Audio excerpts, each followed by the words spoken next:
Hello dear student, welcome back to our channel R K student. दोस्तों, आज के video में हम लोग हिस्ट्री के एक मोस्ट इंपॉर्टेंट प्रश्न को क्लियर करने वाले हैं जो 100% आपके एग्जामिनेशन में पूछा जाएगा। तो आज का प्रश्न हमारा इस प्रकार से है कि भारतीय राजनीति में गरम दल एवं नरम दल की नीति और कार्य पद्धति की तुलना कीजिए। प्रश्न क्या है कि भारतीय राजनीति में नरम दल एवं गरम दल की नीति और कार्य पद्धति की तुलना कीजिए, अथवा मैं आपको पूछ सकता है नरम दल और गरम दल की नीतियों की विवेचना कीजिए। मैं सीधा तरीके से कहें तो यहाँ पे पूछा गया है कि नरम दल और गरम दल की क्या क्या नीति है वो बताइए और क्या क्या कार्य है उसके बारे में बताइए। ठीक है, तो दोस्तों एकदम आसान से शब्दों में मैं आपको बता देना चाहता हूं कि अगर बात यहां पे किया जाए नरम दल और गरम दल का, किसका, नरम दल और गरम दल का, तो ये बातें उस समय की है जब हमारे भारत को आजाद करने के लिए हमारे देश के लोग जागरूक हुए थे। जैसा कि हम लोग जानते हैं, हमारा भारत अंग्रेजों के गुलाम था और अंग्रेजों ने हम पे इतना अत्याचार किया कि यहां के लोगों को लगने लगा कि नहीं, अब हम लोग को क्या करना पड़ेगा, इनका विरोध करना पड़ेगा, तो करना पड़ेगा। उसी समय क्या हुआ, हमारे भारत के लोग दो गुटों में बंट गए। हमारे देश के लोग जो है ना दो भागों में बंट गए। कुछ लोगों का मानना था कि नहीं, हम लोगों को आजादी मिलेगा, लेकिन कैसे, हम लोग शांतिपूर्ण तरीके से आजादी प्राप्त करेंगे। लेकिन कुछ लोगों का कहना था कि नहीं, हम लोगों को ऐसे आजादी नहीं मिलेगा जब तक हम लोग इसको कूटेंगे नहीं, किसको, अंग्रेजों को कूटेंगे नहीं, जब तक इनसे युद्ध नहीं करेंगे तब तक हम लोगों को आजादी मिलने वाला नहीं है। ठीक है, तो जो शांतिपूर्ण तरीके से आजादी प्राप्त करना चाहते थे उसको नरम दल कहते हैं, और जो युद्ध करके आजादी हासिल करना चाहते थे उसको गरम दल के नाम से जानते हैं। ठीक है, तो सबसे पहले स्टार्ट करेंगे आंसर से और लिखेंगे इस प्रकार से कि भारत के स्वतंत्रता संग्राम, इस आजादी के दौरान भारतीय राष्ट्रीय कांग्रेस में दो प्रमुख विचारधारा समूह बने, मीन्स दो गुट बना। ठीक है, जिन्हें नरम दल और गरम दल कहा गया है। ठीक है, आगे कह रहा है कि नरम दल और गरम दल दोनों ही भारत को स्वतंत्र देखना चाहते थे। क्या कह रहा है कि नरम दल और गरम दल दोनों ही जो है ना भारत को स्वतंत्र देखना चाहते थे, लेकिन उनकी सोच और काम करने के तरीके अलग अलग थे। किनका, नरम दल का और गरम दल का कार्य करने का तरीका और सोच जो था ना वो दोनों का अलग अलग था। अब कैसे सोच अलग था, कैसे कार्य अलग था, वो हर चीज हम लोग समझेंगे विस्तार से। ठीक है, देखिए यहां कह रहा है कि नरम दल का विश्वास था कि धीरे धीरे सुधार के जरिए स्वतंत्रता पाई जा सकती है। नरम दल का क्या विश्वास था कि धीरे धीरे सुधार करेंगे, ठीक है, मतलब धीरे धीरे सुधार के जरिए जो है ना हम लोग आजादी प्राप्त कर सकते हैं। जबकि गरम दल का मानना था कि बिना संघर्ष किए, मतलब बिना लड़ाई और बिना बलिदान के स्वतंत्रता संभव नहीं है। ये कौन कहते थे, तो गरम दल के लोग कहते थे। अब देखिए यहां पे प्रश्न उठता है कि चलिए ठीक है, यहां तक हम लोगों ने समझा कि गरम दल और नरम दल क्या था, लेकिन अब यहां पे विस्तार तरीके से हम लोग समझेंगे कि आखिर नरम दल किसे कहते हैं। तो कहा जाता है कि नरम दल भारत के स्वतंत्रता संग्राम के उन नेताओं का समूह था जो अंग्रेजों से शांतिपूर्ण तथा कानूनी तरीके से आजादी मांगना चाहते थे। क्या कहा गया कि नरम दल भारत के स्वतंत्रता संग्राम के उन नेताओं को कहा जाता है जो अंग्रेजों से शांतिपूर्ण तरीके से तथा कानूनी तरीके से, वो लड़ाई झगड़ा नहीं करना चाहते थे, वो चाहते थे कि एकदम शांतिपूर्ण तरीके से क्या हो जाए, हम लोगों को आजादी मिल जाए। और वो भीख मांग रहे थे, किसको, अंग्रेजों को। इसी को हम लोग क्या, किसके नाम से जानते हैं, नरम दल के नाम से जानते हैं। अब देखिए इनका मुख्य विचार क्या था, मीन्स नरम दल के लोगों का मुख्य विचार की अगर बात करें तो मुख्य विचार क्या क्या था।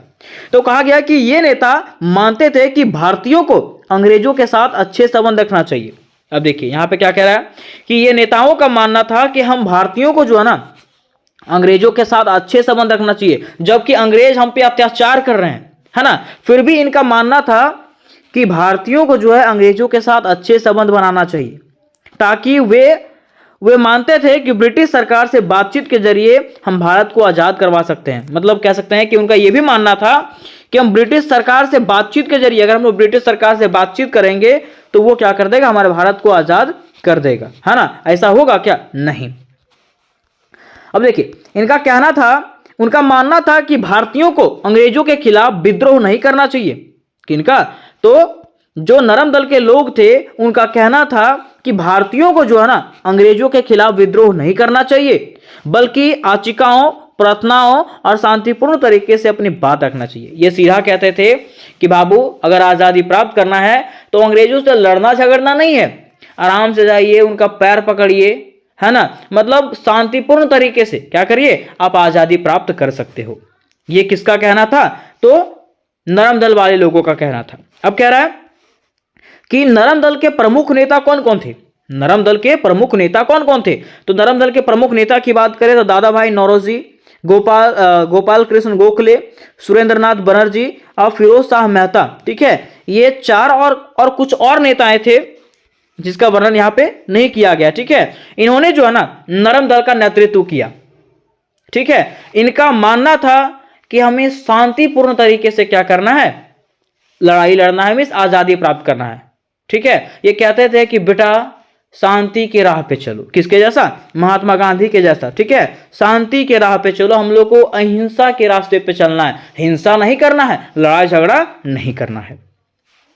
जबकि अगर बात आ जाए गरम दल का, किसका? गरम दल का, तो इसका नाम ही है गरम दल। गरम मतलब समय तुरंत गर्म हो जाता है, लड़ाई झगड़ा हुआ मार देंगे तुमको। ठीक है, तुरंत गर्म हो जाता है। वही यहां पे कह रहा है कि गरम दल भारत के स्वतंत्रता संग्राम के उन नेताओं का समूह था जो मानते थे कि भारत की आजादी के लिए अगर हमें हिंसा का सहारा लेना पड़े अथवा युद्ध करना पड़े तो भी हम तैयार हैं।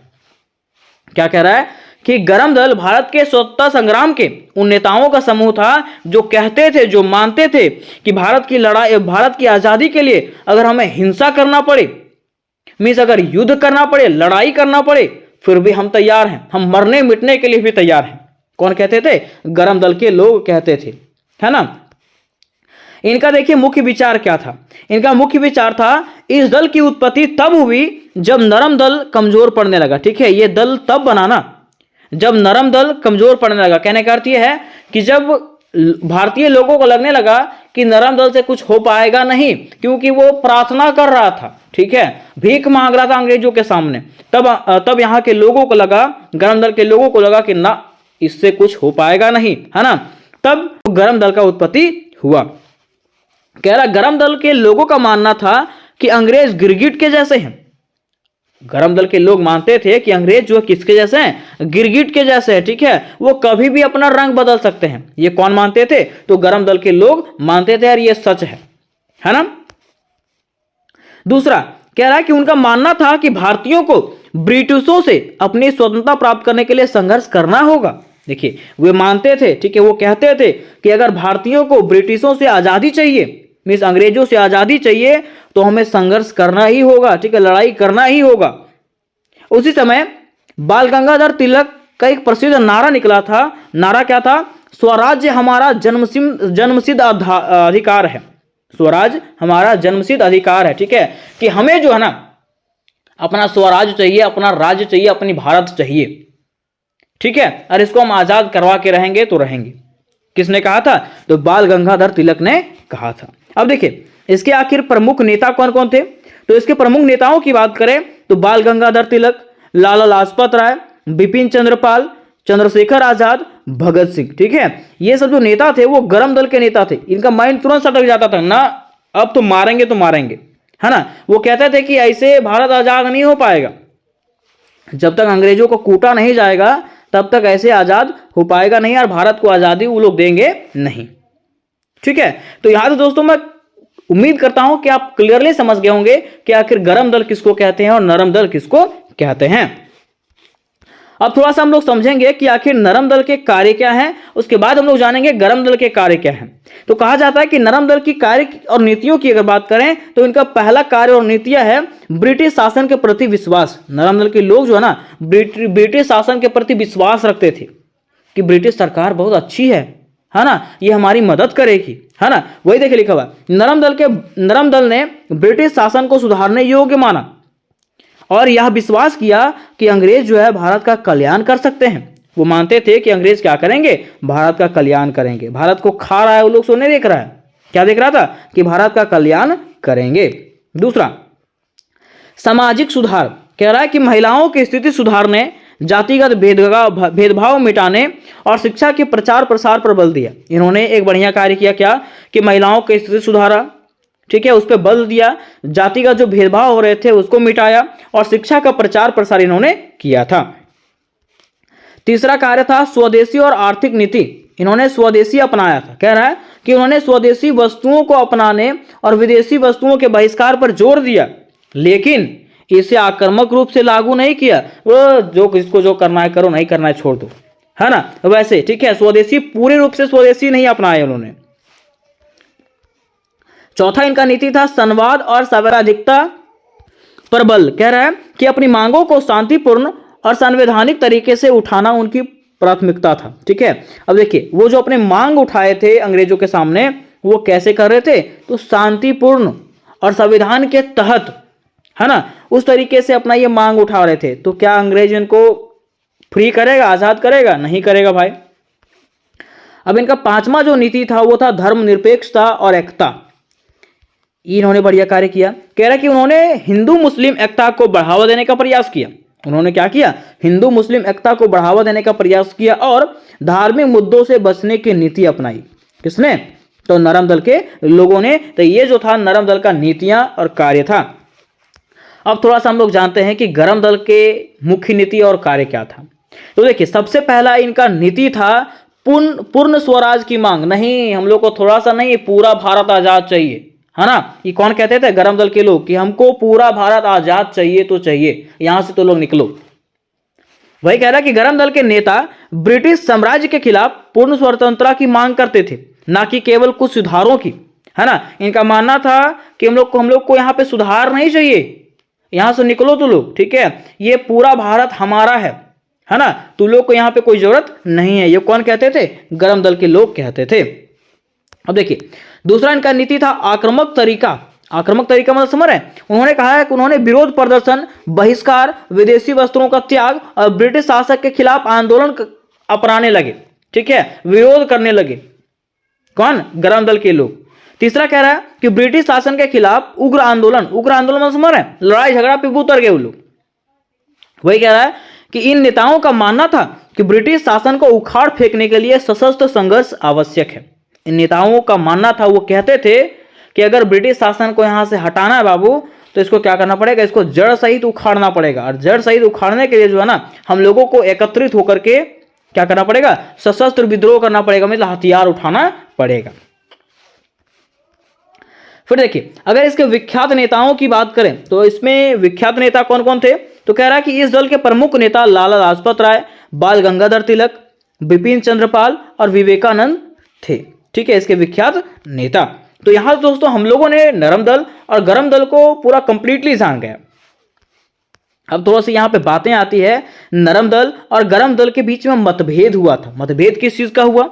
तो कह रहा कार्य करने का तरीका, दोनों को कार्य करने का तरीका अलग था। मैंने आपको बताया कि नरम दल के लोग चाह रहे थे कि नहीं, शांतिपूर्ण तरीके से हो जाए। गरम दल के लोग चाह रहे थे कि ना, इससे तो छोड़ेंगे नहीं, पहले कूटेंगे उसको पकड़ के। वही कह रहा है कि नरम दल शांतिपूर्ण और संवैधानिक तरीके अपनाते थे, जबकि गरम दल आक्रामक और प्रत्यक्ष कार्रवाई में विश्वास रखते थे। ये गरम दल के लोग कहते थे कि नहीं, तुरंत आक्रमण करो, जो हो रहा देखा जाएगा बाद में, है ना। देखिए, इनका लक्ष्य भी अलग अलग था। इनका लक्ष्य क्या था? कह रहा नरम दल प्रारंभिक सुधारों के जरिए स्वशासन चाहते थे, जबकि गरम दल सीधे सीधे पूर्ण स्वतंत्रता की मांग करते थे। देखिए, नरम दल कहते थे कि मुझे भारत में कुछ कुछ चीजों में सुधार चाहिए, लेकिन गरम दल का कहना था कि ना, सुधार कुछ नहीं, सीधा हमको क्या चाहिए? पूरा भारत चाहिए, तू लोग यहां से निकल जाओ। कौन कहते थे? गरम दल के लोग, ठीक है। देखिए, तीसरा कह रहा है कि ब्रिटिश शासन पर विश्वास। ब्रिटिश शासन पर विश्वास मीन्स कह रहा है ना कि नरम दल के लोग जो है ना, ब्रिटिश शासन पर विश्वास रखते थे। वही कह रहा है कि नरम दल को ब्रिटिश सरकार पर विश्वास था, लेकिन गरम दल को लगता था कि ना बाबू, ये लोग स्वतंत्रता केवल संघर्ष से ही मिल सकती है। जब तक लड़ाई नहीं करेगा तब तक आजादी मिलने वाला नहीं है। और लोग गिरगिट से भी तेज है ना, कब रंग बदल देगा कोई पता भी नहीं चलेगा, ठीक है। तो उम्मीद करते दोस्तों कि यह प्रश्न आपको क्लियरली समझ में आ गया होगा। और अगर आप मेजर 7 की तैयारी कर रहे हो दोस्तों, तो इसकी तैयारी पूरी करवाई गई है, जिसका लिंक आपको डिस्क्रिप्शन बॉक्स में मिल जाएगा। उसके साथ साथ मैंने मेजर 6 हिस्ट्री की भी तैयारी करवाई है और मेजर 8 की भी तैयारी मेरे चैनल पे करवाई गई है। सारी तैयारी आप डिस्क्रिप्शन बॉक्स में दिए हुए लिंक से कर सकते हो। तो इससे रिलेटेड अगर कोई प्रश्न होगा दोस्तों तो मुझे कमेंट करिएगा और ये वीडियो को अपने दोस्तों तक ज्यादा से ज्यादा शेयर करिएगा। तो मिलता है नेक्स्ट वीडियो में, तब तक के लिए जय हिंद, जय भारत।